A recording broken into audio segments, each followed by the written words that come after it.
प्रकाश जी आपसे निवेदन करूं, श्रीमद् भागवत के श्लोक बड़े सुंदर है। नंबर 1 स्वर्ण जड़ित श्लोक है, स्वर्ण जड़ित हीरे पन्ने लगे हुए हैं। लोग कहते हैं कि कल हमारे त्रिलोक भाई बोल रहे थे संगीतमय भागवत। त्रिलोक भाई क्या क्या बोल रहे हैं, सारे वक्ता बोल रहे हैं, मुझे अच्छा नहीं लगा। संगीतमय भागवत नहीं होती है, भागवतमय संगीत होता है। भागवतमय संगीत दुनिया में सबसे सुंदर यदि कोई श्लोक है तो श्रीमद् भागवत के है। आप गुनगुनाइए थोड़ा सा साथ संगीत से।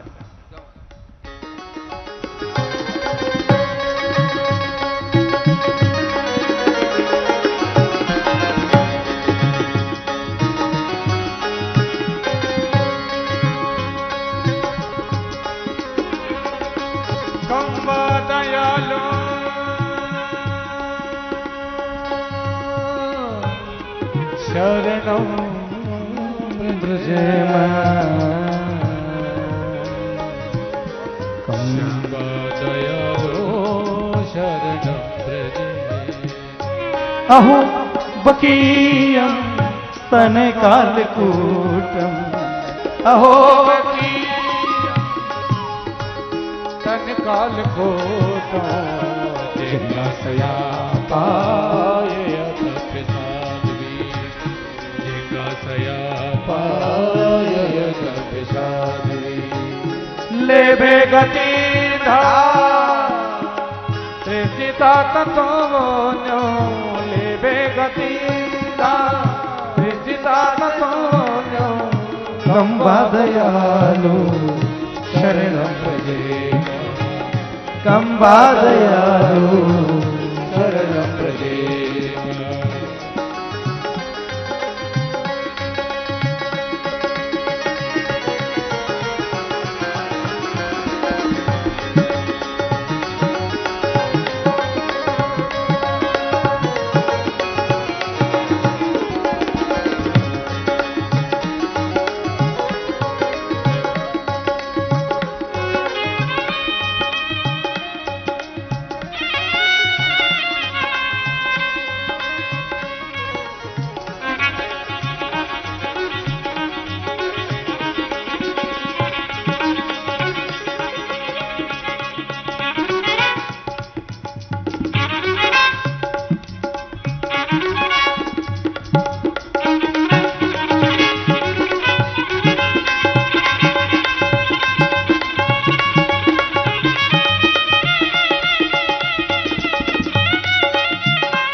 शरणं व्रजेम शरणं व्रजेम शरणं व्रजेम शरणं व्रजेम शरणं व्रजेम शरणं व्रजेम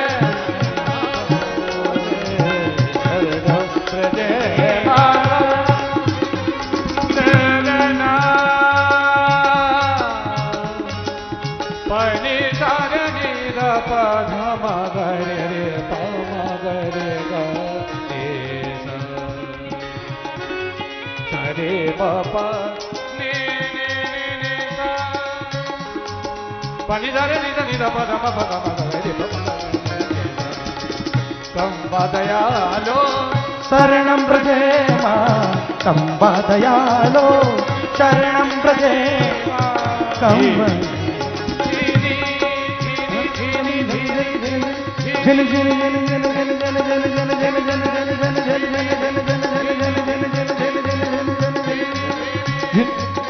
झिन झिन झिन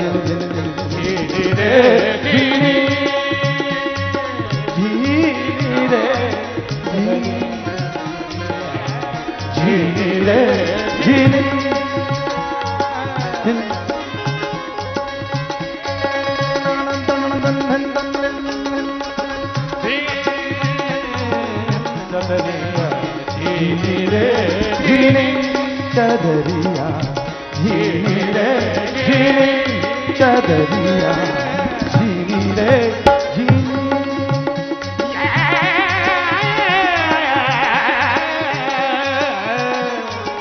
शरणं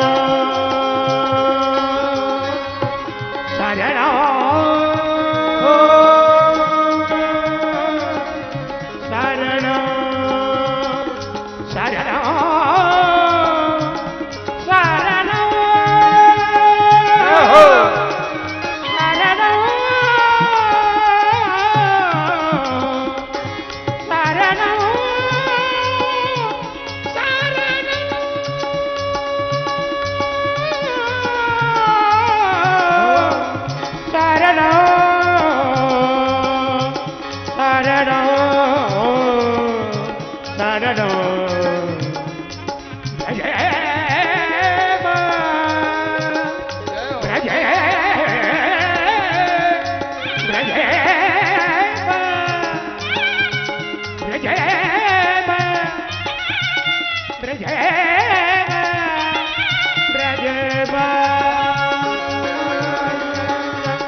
क्या बात है?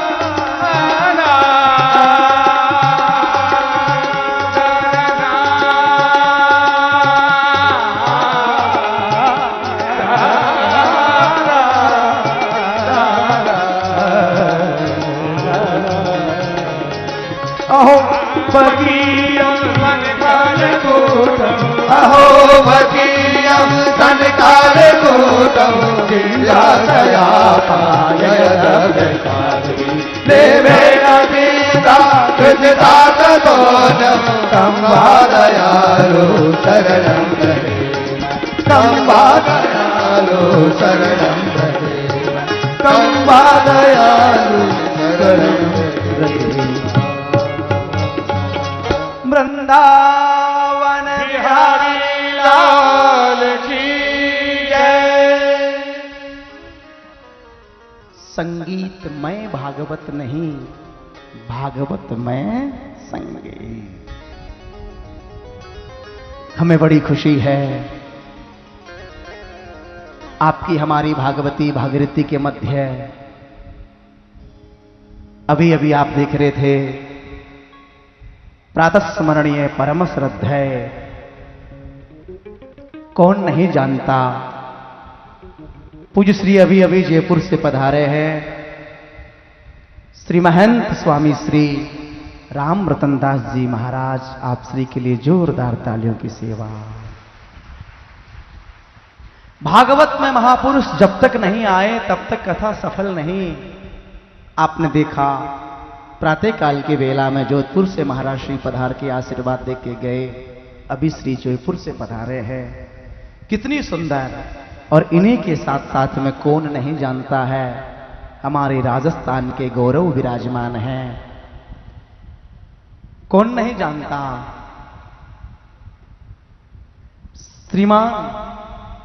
श्रीमान नहीं कह सकता, हमारे यहां के तो महामहिम है। महामहिम भाई श्री पद्माराम जी कुलरिया साहब भी विराजमान। जोरदार तालियों की सेवा। ये तो मेरा बड़ा ख्याल रखते हैं।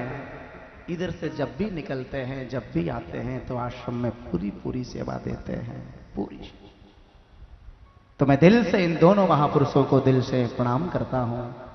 इन दोनों की रति मति गति हमारी रामानंद संप्रदाय में बनी रहे, बनी रहे, बनी रहे।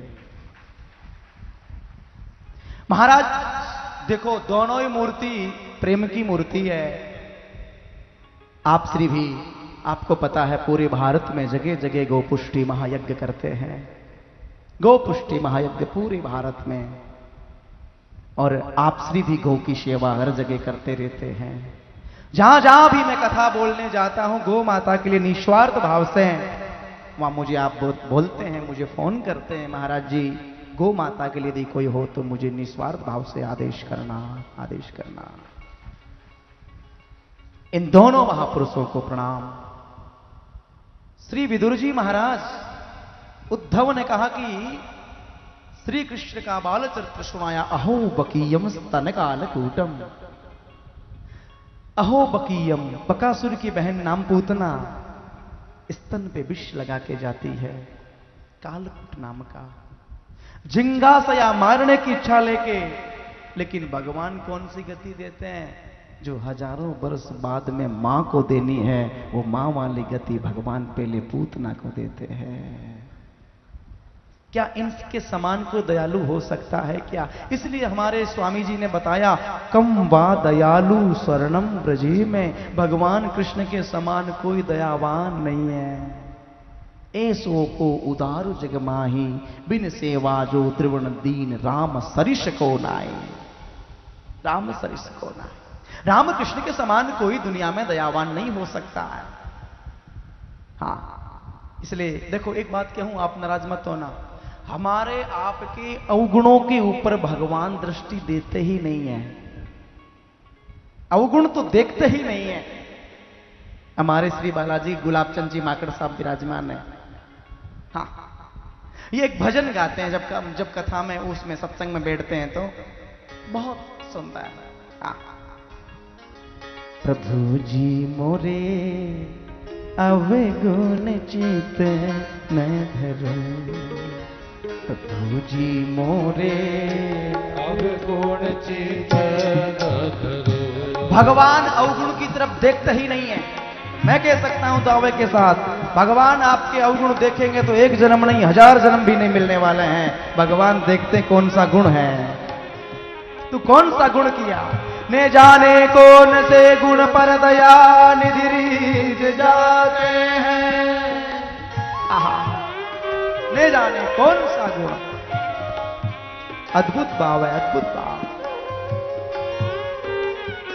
भगवान केवल गुण ही देखते हैं, श्री हरि अवगुण बिल्कुल नहीं देखते हैं। उद्धव जी महाराज, विदुर ने कहा आगे सुनाओ, आगे सुनाओ। उसी समय श्री उद्धव जी महाराज ने कह दिया कि तुम्हें आगे और सुनना है तो यहां से हरिद्वार चले जाओ। कहां जाना है? अरे भाई किधर जाना है? हरिद्वार। तुम सीधे हरिद्वार चले जाओ और हरिद्वार में एक सुंदर ऋषि, एक सुंदर महात्मा विराजमान है, जिन महात्मा का नाम मैत्रेय मुनि है। हाँ, मैत्रेय मुनि विराजमान है और मैत्रेय मुनि के पास में जाओगे तो आपको सुंदर सुंदर सुनने के लिए चर्चा मिलेगी।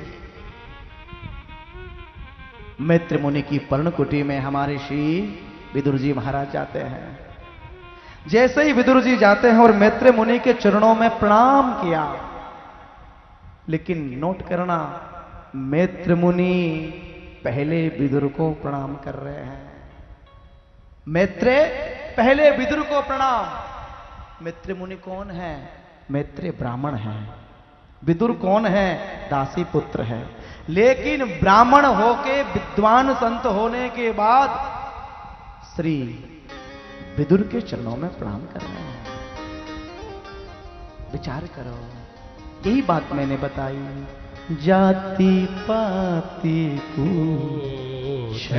नहीं कोई, जाति पाति को नहीं कोई, जाति पाति नहीं कोई, जाति पाति नहीं कोई। हरि को भजे सो हरि को,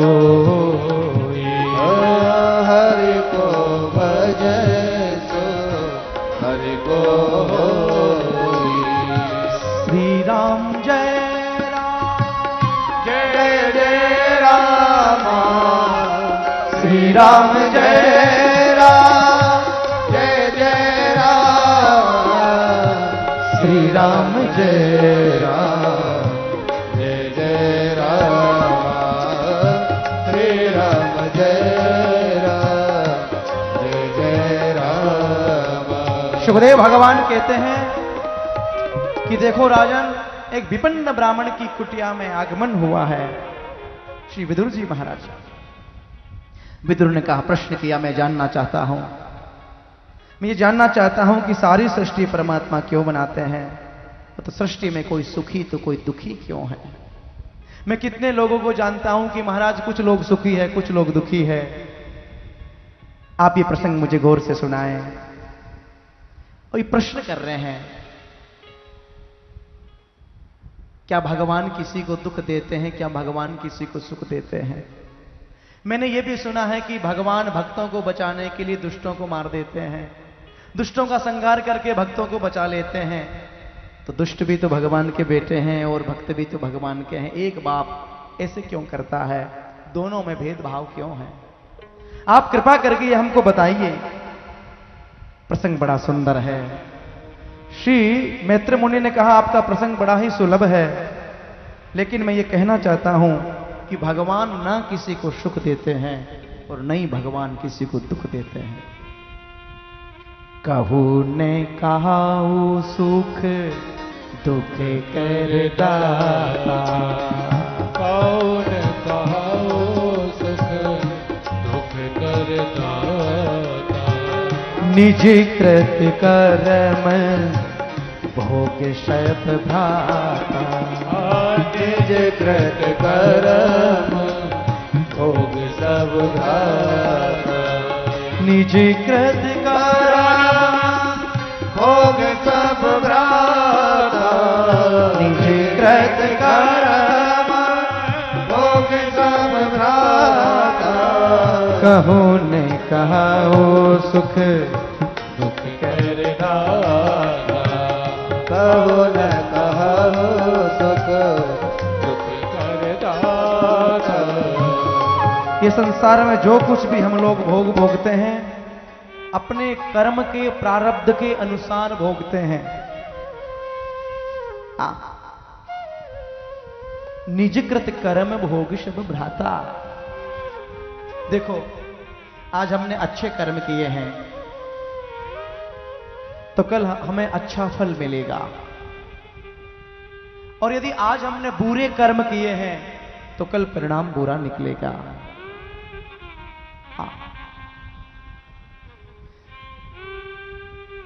लोग प्रश्न करते हैं, महाराज जी भाग्य बड़ा होता है कर्म। मैं जब बार कथा बोलने जाता हूं, हजारों की संख्या में लोग सुनते हैं, मेरे युवान बहन भाई आगे बैठ के सुनते हैं और चिट्ठी लिख लिख के भेजते हैं। मुझे बड़ा अच्छा लगता है। महाराज जी कर्म बड़ा है या भाग्य है? मैं कहता हूं भाग्य नाम की कोई अलग से चीज नहीं होती है, ध्यान रखना। भाग्य नाम की अलग से कोई चीज है नहीं। आज आपने अच्छा कर्म किया तो कल भाग्य अच्छा बनेगा। श्रीमद् भगवत गीता में भी वर्णन है, महाभारत में वर्णन है, रामचरितमानस में है।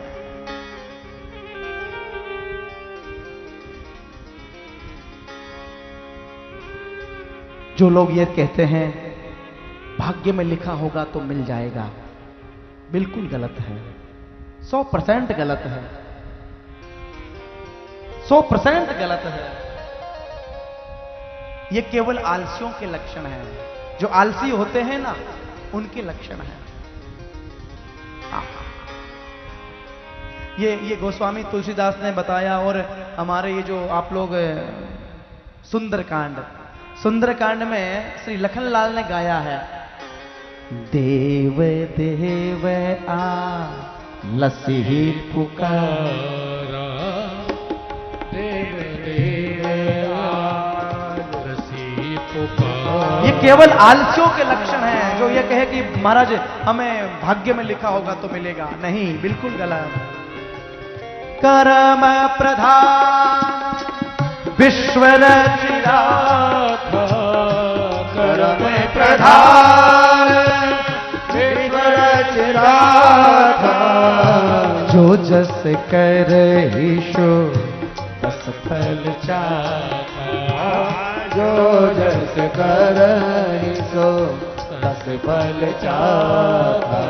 आज अच्छे कर्म किए हैं तो कल भाग्य अपने आप अच्छा बन जाएगा। बोल महाराज, हमने सुना है अवतारों में भगवान के 24 अवतार हैं, उनमें एक भगवान ने वाहरा का रूप ले लिया। वाहरा यानी समझते होंगे शूकर। अरे भगवान क्या नहीं बनते हैं, भक्त के लिए भगवान सब कुछ बनने के लिए तैयार है। भगवान ने एक वाहरा रूप लिया, वाहरा यानी शूकर। बड़ा विचित्र कारण है इसका सज्जनों। कश्यप जी महाराज की 13 पत्नियां हैं। कितनी हैं? 13। 1-2 से काम नहीं चलता। 13 पत्नी है और 13 पत्नियों में दीति सबसे बड़ी है। सबकी सब पत्नियां पुत्रवती है। दीति की यहां कोई संतान नहीं होती है। दीति दौड़ती दौड़ती चरणों में वंदन करके कहती है, हमारे यहां कोई एक संतान हो जाए, एक कोई संतान हो जाए। सायंकाल की वेला है और सायंकाल की वेला में दीति सहवास की कामना लेके पति के पास में आई। कश्यप जी महाराज ने कहा, देवी अभी ये जो समय है ये गर्भाधान का समय नहीं है। सायंकाल की वेला में कुछ कर्म ऐसे उस समय नहीं करने चाहिए। नोट करो कौन कौन से। सूर्य जब अस्त हो उस समय एक भोजन नहीं करना चाहिए। सूर्य जब अस्त हो उस समय विद्यार्थी को विद्या अध्ययन नहीं करनी चाहिए। सूर्य जब अस्त हो रहा हो उस समय शयन नहीं करना चाहिए। सूर्य जब अस्त हो उस समय गर्भाधान नहीं होना चाहिए। देवी अभी सायंकाल की वेला है। भूत भावन भगवान शंकर जो है आकाश मंडल में भूत और प्रेतों के साथ विचरण करते हैं। इस समय गर्भाधान यदि किया जाएगा तो भूत और प्रेतों का असर आपके बच्चे के गर्भ के ऊपर पड़ जाएगा, इसलिए बिल्कुल नहीं। लेकिन दीति सहवास की कामना से आतुर होने के नाते अपने पति की धार्मिक बात का अनादर कर दिया, बात का अनादर किया, गर्भाधान हुआ। लेकिन कश्यप जी महाराज ने श्राप दिया, देवी बेटा एक नहीं लेकिन तेरे 2 होंगे, दोनों ही दुष्ट और दुराचारी होंगे। भयभीत हो गई, हमें सुशील बेटा चाहिए, हमें सुशील। बोलना ही नहीं, बेटा तुम्हारा बड़ा दुष्ट दुराचारी, लेकिन तुम्हारे जो बेटों का पुत्र होगा वो भगवान का परम लाडला भक्त होगा, उसका नाम प्रहलाद होगा। जोर से जयकारा बोलिए श्री प्रहलाद जी महाराज की जय। ए तो 2 पार्षदो मैया जयो विजय कदर्थी कृत्यमायध्यो ब्रह्म कांतामती। ब्रह्मा के मानस पुत्र है 4, सनक, सनंदन, सनातन, संत कुमार। एक बार ये दौड़ते दौड़ते दौड़ते पिता के दर्शन के लिए जाते हैं। पिता के दर्शन में महाराज 2 द्वारपाल खड़े, एक का नाम जय, दूसरे के विजय। संत कुमार को जय विजय ने रोक दिया, खबरदार, अभी प्रभु शयन कर रहे हैं, हम तुमको अंदर नहीं जाने देंगे। संत कुमार को क्रोध आ गया, मेरे पिता है, मेरा घर है, मेरा बंगला है, मेरे नौकर मुझे रोक रहे हैं। शाप लगाया, जाओ तुम दोनों राक्षस बन जाओ। जय विजय समझ नहीं पाए, चरणों में गिर प्रणाम किए, महाराज क्षमा करे, हम समझ नहीं पाए। राक्षस तुम दोनों बनोगे, लेकिन तीसरे जन्म में तुम्हारी मुक्ति हो जाएगी। आज वो ही जय विजय एक हिरण्याक्ष बना, दूसरा हिरण्यकश्यपु बना है।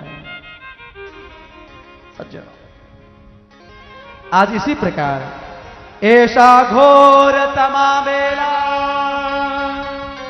घोराणाम घोर दर्शना, चरन्ति यस्य भूतानि भूतेषु चावचे। भगवान भूत भावन शंकर जैसे विचरण कर रहे हैं, जैसे ही भगवान शंकर विचरण कर रहे हैं। आपसे निवेदन करो, आज जैसे ही गर्भाधान हुआ, दोनों बालक, देवताओं को ऐसा लगा कि ये आकाश में आज ये माता के गर्भ में इतना प्रकाश क्यों हो रहा, आखिर बात क्या है, क्या बात है, बात क्या है।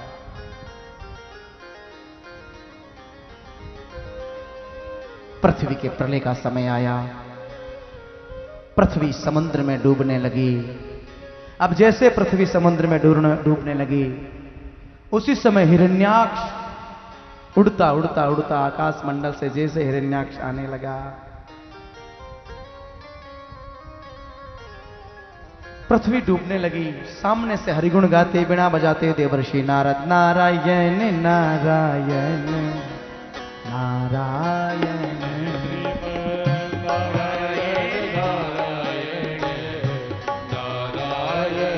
श्रीमन नारायण नारायण नारायण, श्रीमान नारायण नारायण नारायण, श्रीमन नारायण नारायण नारायण, श्रीमन नारायण नारायण नारायण, श्रीमन नारायण नारायण नारायण, श्रीमान नारायण नारायण नारायण,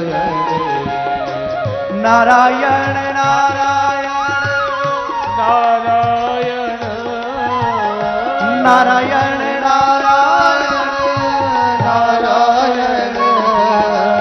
नारायण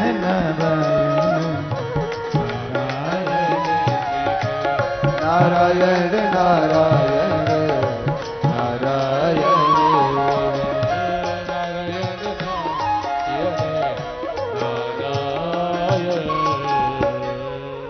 देवर्षि नारद और हिरण्यकश्यप का जैसे हिरण्याक्ष का मिलन हुआ, बोले तुम्हें नारायण नारायण करना आता है कि लड़ना झगड़ना भी आता है। पृथ्वी समुद्र में डूबी हुई है। नारद जी ने कह दिया, जाओ तुम पृथ्वी के सम्राट हो, पृथ्वी को जैसे अभी अभी शूकर का बालक लेके निकल रहा है, उसके पास में जाओ, तुम्हारी पूरी की पूरी बाजों की खुजली खत्म हो जाएगी। आज जैसे ही दौड़ते दौड़ता हिरण्याक्ष जाता है, भगवान श्री हरि को ललकारने लगा, सत्यम वयम भुवन गोचराम, हे शुकर बालक, ये पृथ्वी मेरी है, मैं पृथ्वी का मालिक हूं, तू कहां लेके जा रहा है। भगवान ने सोचा, लो कर लो बात। भगवान ने कहा, तू मुझे शुकर बालक कह रहा है, तुझे पता नहीं है मैं कौन हूं। देखो भाई, संस्कृत में गालियां भी बड़ी सुंदर होती है। संस्कृत में यदि कोई गाली किसी को देना, ऐसा लगे कि वो बहुत सुंदर कोई